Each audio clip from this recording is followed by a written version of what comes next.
Hello friends, welcome back to my YouTube channel HSC study point YSK।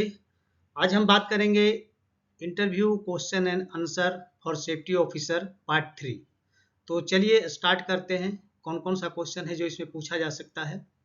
तो पहला question इसमें पूछ सकता है, how to erect scaffolding. Scaffold को इरेक्ट कैसे करना चाहिए। तो पहला है, it should be erected on level firm ground. तो इसके लिए लेवल फर्म ग्राउंड होना चाहिए जहाँ पे इरेक्शन किया जा सकता है। It should be erected by train and skill person. इसके लिए स्किल और ट्रेन पर्सन होना चाहिए। It should be constructed using metal pipes and board. तो यहाँ पे जो पाइप्स होते हैं मेटल का ही होते हैं ऑन बोर्ड्स। नेक्स्ट इसका आंसर कर सकते हैं, you should be constructed from good and sound material. तो इसका मटेरियल गुड एंड साउंड होना चाहिए। Not to be erected on loose earth. Loose earth पे इसको इरेक्ट नहीं करना है, नहीं तो इसका फोल्ड कोलैप्स होने का डर होता है। Clamp should be properly fix and vertical pipe properly brace.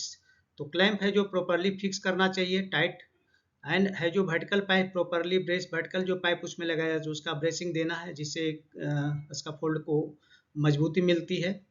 Next question पूछा जाता है, what are the safety precaution for scaffolding. तभी इरेक्शन की बात किया, अब इसका सेफ्टी प्रिकॉशंस क्या लेना तो उसके देखेंगे। Check for rust in pipes and clamps. तो इसको चेक करना जरूरी है कि पाइप में रस्ट न हो, क्लैंप में रस्ट न हो, क्योंकि रस्ट लगने की वजह से फिर ये फेल हो जाता है। Clamp fix properly and it should be good quality. Clamp को ठीक से फिक्स करना है और ये सही कंडीशन में होना चाहिए। Board thickness should be 3.4 centimetre and not bending. तो बोर्ड जो उसमें लगाते हैं उसका थिकनेस 3.4 सेंटीमीटर होना चाहिए और इसमें कोई भी बेंडिंग नहीं होना चाहिए। The construction must be rigid properly based. तो ये इसका ध्यान रखना है, कंस्ट्रक्शन है जो रिजिड होना चाहिए और प्रॉपरली बेस्ड होना चाहिए। Use good and sound material. यहाँ पे अच्छे और साउंड मटेरियल का इस्तेमाल करना है। साउंड का मतलब यहाँ पे हल्के। Vertical pole should not be more than 6 feet. इसका जो वर्टिकल जो पाइप होता है ये 6 फीट से ज़्यादा नहीं होना चाहिए। Never throw any material from height. Scaffold का इरेक्शन जब कर रहे हैं तो वहाँ पे ध्यान देना है, या डिसमेंटलिंग कर रहे हैं तो वहाँ पे ध्यान देना है कि ऊपर से कोई भी मटेरियल को थ्रो नहीं करना है। चलिए नेक्स्ट क्वेश्चन देखते हैं क्या पूछा जा सकता है। What control measure are necessary in confined space. Confined space में वो कौन सा नेसेसरी कंट्रोल मेजर लेना जरूरी है। सबसे पहले inter with airline BA set. अगर उस तरह का इन्वायरमेंट है तो वहाँ पे है जो ब्रीथिंग एपार्टस सेट को लेके जाना है। Use 24 volt flame proof hand lamp. यहाँ पे 24 वोल्ट फ्लेम लैम्प का इस्तेमाल करना है। A hole watcher should be available at manhole. तो मैन होल पे होल वाचर का होना कंपलसरी है। Gas test to be done to check oxygen level. तो ऑक्सीजन लेवल को चेक करना जरूरी है टेस्टर से कि वहाँ ऑक्सीजन लेवल अभी क्या है। तो नॉट ओनली यहाँ ऑक्सीजन लेवल, वहाँ कंबस्टेबल मटेरियल कितने हैं, टॉक्सिक गैस कितने हैं, वो सारे को चेक करना जरूरी है। Provide blower to ventilate the area. तो जहाँ पे वेंटिलेशन का अरेंजमेंट नहीं है तो वहाँ पे ब्लोवर लगाना है ताकि एरिया वेंटिलेट हो जाए। Do not smoke in confined space. Confined space में स्मोकिंग अलाउड नहीं है। Use rope and harness in confined space. तो कन्फाइंड स्पेस में रोप और हार्नेस का इस्तेमाल करना जो कि इमरजेंसी में काम आता है। Space should be clean before start the work. तो कन्फाइंड स्पेस में वर्क करने से पहले स्पेस को पूरा क्लीन कर देना चाहिए। If flammable vapour is there then using non sparking tools. अगर वहाँ पे फ्लेमेबल वेपर कंटिन्यूस मौजूद रहता है तो उस केस में जो वहाँ पे टूल्स इस्तेमाल किया जाना है जो नॉन स्पार्किंग होना चाहिए। नेक्स्ट क्वेश्चन आपसे पूछा जा सकता है, what is the rules in using compress air. Compress air का इस्तेमाल जब कर रहे हैं तो उसमें सेफ्टी रूल्स क्या है और कैसे करना चाहिए। पहला है, compress air should be use by authorise person only. तो इसका जो ऑथोराइज पर्सन होता है कंप्रेस एयर को ही इस्तेमाल करेगा। नेक्स्ट है, body and cloth should not be clean with compress air. Compress air से बॉडी और क्लोथ को साफ नहीं करना चाहिए, रिस्की हो सकता है। Compress air hose pipe should not be place across passway. तो इसको पासवे पे नहीं रखना है कंप्रेस होज को। और नेक्स्ट है, leakage of compress air should not be tested with hands. अगर इसके फिटिंग में कहीं लीकेज है तो चेक करने के लिए हैंड से चेक ना करें, नहीं तो ये रिस्की हो सकता है। चलिए नेक्स्ट क्वेश्चन देखते हैं, what are the safety rules when using ladder. Ladder का जब इस्तेमाल करते हैं तो वहाँ पे सेफ्टी प्रिकॉशंस और सेफ्टी रूल्स क्या है। पहला है, the footwear is not greasy oily and muddy and have good grip on the rungs. तो यहाँ पे फुट जो बियर है उस वो ग्रीसी नहीं होना चाहिए, ऑयली नहीं होना चाहिए, मड्डी नहीं होना चाहिए, नहीं तो स्लिप होने का डर रहता है। Good grip on the rungs, rungs पे सही है जो ग्रिप नहीं आएगा। नेक्स्ट है when climbing and coming down from the ladder place face the ladder, तो जब भी सीढ़ी पे चढ़ रहे हैं या उतर रहे हैं तो उस केस में है जो सीढ़ी की तरफ मुंह करके उतरें या चढ़ें। Carry light tools in pocket in shoulder bag, अगर कुछ मटेरियल लेके जाना है तो शोल्डर जो बैग है उसमें लाइट टूल्स लेके जाएं, हैवी लेके नहीं जाना है। Never climb higher than the third rung, third rung से ज़्यादा है जो क्लाइम नहीं करना है। ऐसे 1 बाय 1 रंग्स पे जाना है, लेकिन अगर वो गलती करते तो थर्ड रंग से ऊपर नहीं जाना है चढ़ने में उतरने में, वहाँ पे एक्सीडेंट होने का डर होता है। A step ladder must be full open and with divider lock, step ladder को अगर ओपन करना है तो फुल ओपन करना है और उसमें डिवाइडर लॉक रहना चाहिए। Metal ladder should not be use near electrical equipment, metal ladder को कभी भी इलेक्ट्रिकल इक्विपमेंट के पास यूज नहीं करना चाहिए। Metal ladder should be place on firm footing, metal ladder को हमेशा है जो फर्म फुटिंग पे इस्तेमाल करें। And damage ladder should be marked, damage ladder को मार्क कर देना चाहिए। And remove from the side location, side location से इसको वहाँ से हटा देना चाहिए। नेक्स्ट देखेंगे ladder should not be place on a box और ड्रम, लैडर को किसी भी बॉक्स या ड्रम पे फिक्स नहीं करना है, ये गलत है। Rubber protection on head and heel of a ladder is must, तो रबर प्रोटेक्शन इसके हेड पार्ट में भी होना चाहिए और हील जो नीचे रहता है उसमें भी होना चाहिए। 1:4 ratio must be follow while placing the ladder, यानी जब भी सीढ़ी को प्लेस कर रहे हैं तो 1:4 रेशियो को फॉलो करें, जिससे क्या है 75 डिग्री बन जाएगा। यानी ladder must be fix at the angle of 75 degree, तो 1:4 रेशियो फॉलो करेंगे तो ऑटोमेटिक लैडर का एंगल 75 डिग्री यहाँ पे हो जाएगा।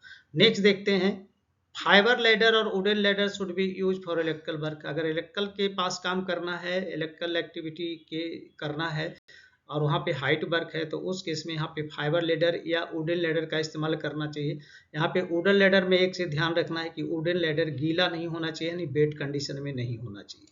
चलिए नेक्स्ट क्वेश्चन देखते हैं। नेक्स्ट क्वेश्चन पूछा जा सकता है कि what are the safety rules ensuring oxygen cylinder, oxygen cylinder को इंश्योर करने के लिए सेफ्टी रूल्स क्या क्या फॉलो करना है। तो सबसे पहले oxygen cylinder should not be kept near combustible material, combustible material के पास ऑक्सीजन सिलेंडर को नहीं रखना है। Oxygen cylinder should not B handle with greasy hand and gloves, oxygen cylinder को हैंडल करने वक्त आपका हाथ ग्रीसी नहीं होना चाहिए या ग्लव्स जो पहने हुए ग्रीसी नहीं होना चाहिए, नहीं तो वहाँ पे फ्लेमेबल मटेरियल बनेगा और there is a chances of accident. Oxygen cylinder and their fitting should not be tested with oil based soft solution, तो ऑक्सीजन सिलेंडर और उसको फिटिंग से ऑयल बेस्ड सॉफ्ट सोल्यूशन से चेक नहीं करना है, रिस्की हो सकता है। Oxygen cylinder and other combustible gas cylinder should not be store together, तो ऑक्सीजन सिलेंडर और कंबस्टेबल गैस सिलेंडर है जो एक साथ स्टोर नहीं करना चाहिए। Cylinder should not be use a roller, cylinder का इस्तेमाल रोलर की तरह नहीं करना है। Oxygen should not be use for ventilating confined space, confined space को वेंटिलेट करने के लिए ऑक्सीजन सिलेंडर या प्योर ऑक्सीजन का इस्तेमाल नहीं करना है। अब नेक्स्ट क्वेश्चन आएगा how to handle compress gas cylinder, compress gas cylinder को हैंडल कैसे करें। तो इसमें है it should be drag and drop, it should not B drag and drop, इसको फेंकना नहीं है और ड्रैग नहीं करना। Cylinder should not be store near hot surface, cylinder को हॉट सरफेस के नजदीक स्टोर नहीं करना है। It should be store in dry and well ventilated area, इसको है जो ड्राई एंड वेल वेंटिलेटेड जगह पे है जो ही स्टोर करना चाहिए। Empty cylinder and full cylinder should not be store separately, ठीक है, तो empty cylinder and full cylinder को है जो सेपरेटली स्टोर करना चाहिए। The caps of the cylinder should not be removed when they are not in use, तो जो कैप होता है सिलेंडर का वो जब यूज में नहीं है तो उसको निकालना नहीं है।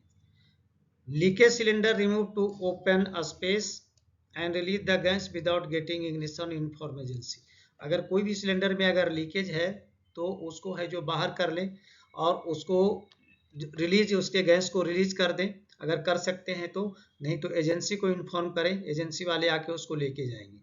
And slings should not be use for lifting cylinder, sling का इस्तेमाल सिलेंडर को उठाने के लिए करना गलत है। नेक्स्ट क्वेश्चन आपसे पूछा जा सकता है how to store gas cylinder, gas cylinder को स्टोर कैसे करें। तो पहला है gas cylinder should be store in safe dry and well ventilated area, तो इसका ध्यान रखना है। सिलेंडर को store dry and well ventilated area में करना है। Cylinder should be store always vertical, cylinder को हमेशा स्टोर वर्टिकल करना है। And vertical cylinder should be secured with chain और अदर सुटेबल अरेंजमेंट, और वर्टिकल सिलेंडर गिरे नहीं इसलिए इसको सिक्योर करने के लिए चेन का इस्तेमाल करें या जो अदर सुटेबल अरेंजमेंट है उसका इस्तेमाल कर सकते हैं। Flammable gas should be store 50 feet away from office area, यानी फ्लेमेबल गैस जो भी है उसको ऑफिस एरिया से 50 फीट दूर रखना चाहिए। Oxygen gas should not be store with flammable gas, oxygen gas को फ्लेमेबल गैस के साथ स्टोर नहीं करना चाहिए। And cylinder should not be use as support, सिलेंडर का इस्तेमाल सपोर्ट के रूप में कभी भी नहीं करना चाहिए। चलिए नेक्स्ट क्वेश्चन देखते हैं। Empty cylinder should be identified marking with Chowk empty, तो एम्प्टी जो सिलेंडर है उसको आइडेंटिफाई करने के लिए उस पर चौक से एम्प्टी लिखना है ताकि कंफ्यूजन नहीं हो। Check for damage before returning to supplier, returning अगर सिलेंडर का यूज हो गया है तो सप्लायर को जब रिटर्न करें तो उसके पहले एक बार चेक कर लें कोई डैमेज तो नहीं है। उसके बाद नेक्स्ट क्वेश्चन पूछा जा सकता है, describe different type of hazards, तो डिफरेंट टाइप का हजार्ड्स क्या क्या है। पहला है मैकेनिकल हजार्ड, मैकेनिकल हजार्ड का मतलब है गार्ड मशीन रिवॉल्विंग पार्ट, तो जो मशीन में रिवॉल्विंग पार्ट होता है वो है जो एक हजार्ड है, तो उसको बचने के लिए यहाँ पे गार्ड का इस्तेमाल किया जा सकता है। नेक्स्ट है केमिकल हजार्ड, तो केमिकल में टॉक्सिक गैसेज आते हैं, टॉक्सिक वेपर्स आते हैं या फ्लेमेबल वेपर्स आते हैं या स्मोक इन डस्ट, तो ये सारे हैं जो केमिकल हजार्ड के एग्जाम्पल हैं। इलेक्ट्रिकल हजार्ड में है इनएडिक्वेट इंसुलेटेड वायर्स, वायर्स है जो इनएडिक्वेट इंसुलेटेड है तो इलेक्ट्रिकल हजार्ड है। नेक्स्ट देखेंगे फायर हजार्ड, जैसे केमिकल रिएक्शन भी एक फायर हजार्ड का एग्जाम्पल है। एंड इलेक्ट्रिकल जो आर्क्स होते हैं वो भी फायर हजार्ड के एग्जाम्पल हैं। रेडिएशन हजार्ड में यहाँ पे देखेंगे अल्ट्रा वायलेट रेज, ये है जो रेडिएशन हजार्ड का एग्जाम्पल है। चलिए नेक्स्ट क्वेश्चन पे चलते हैं। पॉल्यूशन जो होता है, पॉल्यूशन भी है वाटर, जैसे वाटर पॉल्यूशन है, नॉइज पॉल्यूशन है, ये भी एक हजार्ड है। चलिए नेक्स्ट क्वेश्चन देखते हैं। Give a brief about crane, crane के बारे में आपको ब्रीफ करने के लिए बोला जा सकता है, तो उसके लिए क्या बोल सकते हैं, only authorise and competent person should operate crane, crane को only authorise and competent person ही ऑपरेट करेगा। Correct sling must be use to lift the load, load को उठाने के करेक्ट स्लिंग का इस्तेमाल करें। Lifting equipment must be certified from competent person and mark with SHW, तो लिफ्टिंग इक्विपमेंट जो है इसका सर्टिफिकेशन थर्ड पार्टी से किया जाना चाहिए यानी कि कॉम्पिटेंट पर्सन, और उस पर SWL मार्क किया होना चाहिए। Periodical maintenance of crane should be maintain, तो क्रेन का जो पीरियोडिकल मेंटेनेंस होता है उसको मेंटेन करना चाहिए। Never load exceed it's SWL, तो इसका दो लिफ्टिंग इक्विपमेंट का जो SWL लिखा हुआ उससे ज़्यादा है जो लोड को नहीं उठाना है। Sling must be safe from sharp edge of equipment, तो जब कभी कभी जब इक्विपमेंट को उठाए तो उसमें शार्प एजेज होते हैं, तो ये ध्यान रखना है यहाँ पे कुछ पैकिंग डाल दें ताकि स्लिंग को सेव किया जा सके, नहीं तो स्लिंग है जो यहाँ पे कटने का डर हो सकता है। Check the ground condition before placing crane and outrigger, तो आउट रिगर को क्रेन को प्लेस करने के पहले और फिर उस पर आउट रिगर लगाते हैं तो उसको प्लेस करने के पहले ग्राउंड कंडीशन को एक बार चेक करना जरूरी है। All moving part of the crane must be guarded, तो क्रेन के जितने भी रिवॉल्विंग पार्ट हैं जिससे कि नुकसान हो सकता है वो गार्डेड होना चाहिए। Uncertified lifting tools and tackle should not be use, मतलब जिसका TPI नहीं किया हुआ है, चेक नहीं किया हुआ है, कलर कोडिंग नहीं है तो उसका इस्तेमाल नहीं करना चाहिए। All lifting tools and tackle should be inspected bye TPI, यानी जितने भी लिफ्टिंग टूल्स एंड टैकल है उसका इंस्पेक्शन थर्ड पार्टी द्वारा किया जाना चाहिए। डू नॉट स्टैंड और स्टे अंडर सस्पेंडेड लोड, तो कभी भी सस्पेंडेड लोड के नीचे खड़ा नहीं रहना है या वहां रुकना नहीं है। Outrigger should be place on firm ground, outrigger है जो फर्म ग्राउंड पे प्लेस करना चाहिए। Guide rope should be use to control the movement of load, तो लोड को कंट्रोल करने के लिए गाइड रोप जिसे टैग लाइन भी बोलते हैं उसका इस्तेमाल किया जाना चाहिए। नेवर ऑपरेट क्रेन इन हाई विंड, जब काफ़ी हवा तेज चल रही है तो उस केस में क्रेन का ऑपरेशन रोक दें। और take care while working nearby overhead pipe, अगर ओवरहेड पावर लाइन के पास अगर काम कर रहे हैं तो वहाँ पे बहुत ही प्रिकॉशंस की जरूरत होती है। चलिए नेक्स्ट क्वेश्चन देखते हैं। Give a brief about forklift, forklift के बारे में एक ब्रीफ पूछेगा तो उसका हम आंसर क्या कर सकते हैं। चेक ब्रेक्स, पहले उसका ब्रेक चेक करना है, lift and tilt and tyre, ये सारे चीज़ है जो फोर्कलिफ्ट का चेक करना है। उसके बाद चेक करना है check stability of load before moving. जब भी फोर्कलिफ्ट पे कोई लोड रखा जाता है तो मूव करने के पहले एक बार उसकी स्टेबिलिटी को चेक कर लें कि वो ठीक से प्लेस किया हुआ है कि नहीं। Never leave forklift truck unattended, forklift truck को कभी भी अनअटेंडेड नहीं रखना है, मतलब चालू करके इधर उधर नहीं जाना है। Never park forklift truck on passage way, passage way पे कभी भी फोर्कलिफ्ट को पार्क नहीं करना है। Never drive forklift truck with wet और ग्रीसी हैंड, अगर ऑपरेटर का हाथ भींगा है या ग्रीसी है तो उस केस में फोर्कलिफ्ट का इस्तेमाल या ड्राइव नहीं करना चाहिए। Always drive with safe speed, हमेशा इसको सेफ स्पीड से ड्राइव करना चाहिए। And slow down at turning point, और टर्निंग पॉइंट पे इसको स्लो कर लेना। टर्निंग पॉइंट मतलब जहाँ पे मोड़ आती है या घुमाव आता है। Never carry a load so high that you can not hit, if necessary operate truck in reverse. तो यहाँ पे कह रहा है कि अगर फोर्कलिफ्ट पे कोई ऐसे मटेरियल रख दिए हैं जिसे आगे नहीं देख सकते हैं तो उस केस में यहाँ पे क्या कर सकते हैं, इसको हम रिवर्स में चला सकते हैं। नेक्स्ट है do not carry loose materials on forks, forks पे कभी भी लूज मटेरियल नहीं रखें, नहीं तो इसका गिरने का डर है। Stay alert all times alert रहें। Keep forks lower to the floor when truck is unattended, जब ट्रक अनअटेंडेड मतलब पार्क कर रहे हैं तो उसका फोर्स है जो फ्लोर पे लोअर कर देना चाहिए, ठीक है, अप कंडीशन में नहीं होना चाहिए। नेक्स्ट क्वेश्चन पूछा जाता है कि what is tool box talk. तो टूल बॉक्स क्या है, it is a formal meeting, एक फॉर्मल मीटिंग है जो डेली होता है। In this meeting job related safety aspects, तो जॉब रिलेटेड सेफ्टी एस्पेक्ट के बारे में बताया जाता है, उसके हजार्ड के बारे में बताए जाते हैं, उसमें रिस्क क्या उसके बारे में बताए जाते हैं, उसका कंट्रोल मेजर कैसे लेंगे उसके बारे में बताया जाता है, एंड प्रिवेंटिव मेजर्स क्या है उसके बारे में बताया, सेफ्टी रूल्स के बारे में बता देते हैं, प्रोसीजर के बारे में बताया जाते हैं, काम करने का प्रोसीजर क्या है, सेफ वर्क प्रोसीजर के बारे में बता जाता है, and method are describe among the workforce. तो ये सारे चीज़ है जो कौन सा मेथड से काम करना चाहिए, ये सारे चीज़ों को है जो वर्क फोर्स के बीच में इसको डिस्क्राइब किया जाता है। चलिए नेक्स्ट क्वेश्चन पूछा जा सकता है कि what are the advantage of JSA, job safety analysis. तो इसका एडवांटेज क्या क्या है, सबसे पहले it helps to identify hazard and prevent accident, तो ये क्या करता है, हजार्ड को आइडेंटिफाई करने में, एक्सीडेंट को रोकने में मदद करता है।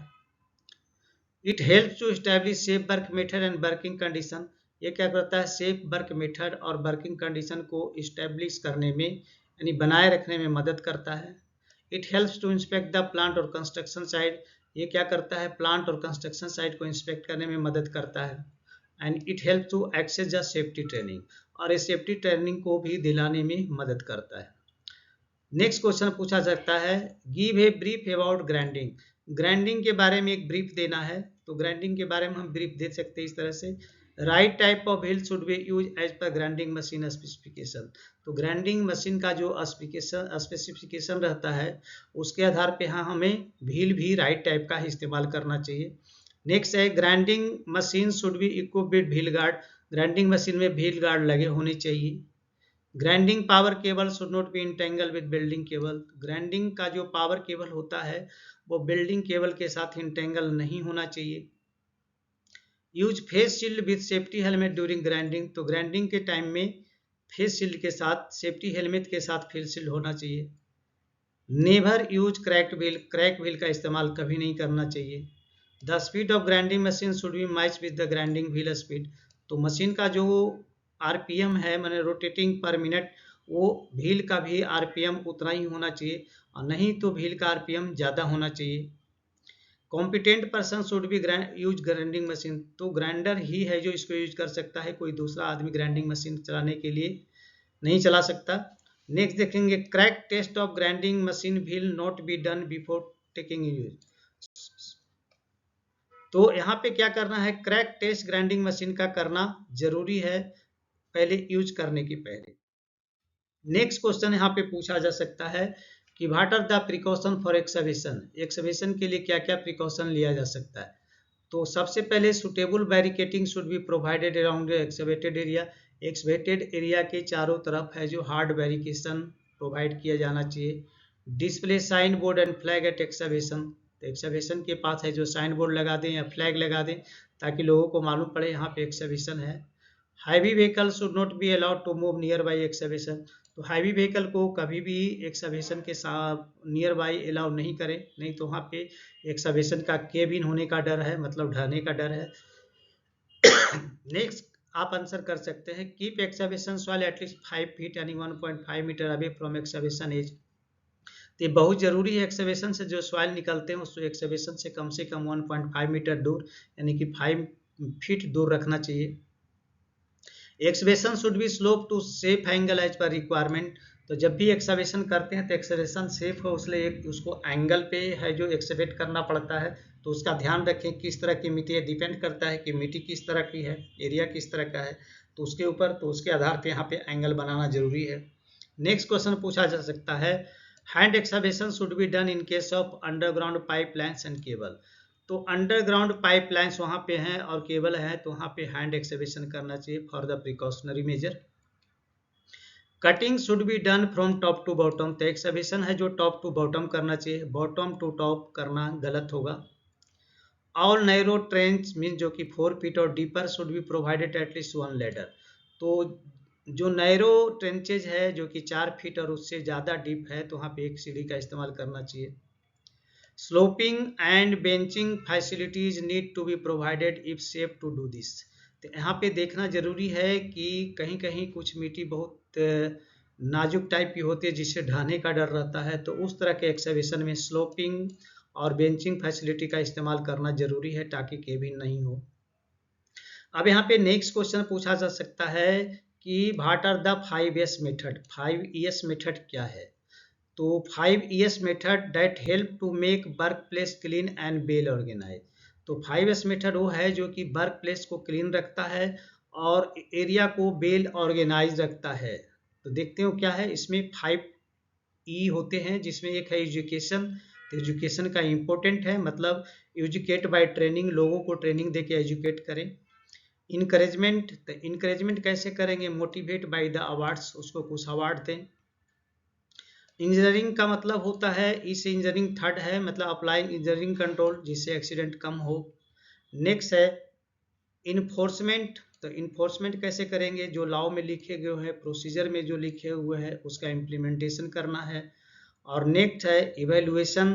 तो ऊपर जितने भी पॉइंट दिए गए हैं यहाँ पे, वो एबव ऑल टू मॉनिटर, सभी को मॉनिटर करना है, यानी कि उसका इवेल्युएशन सभी का करना है।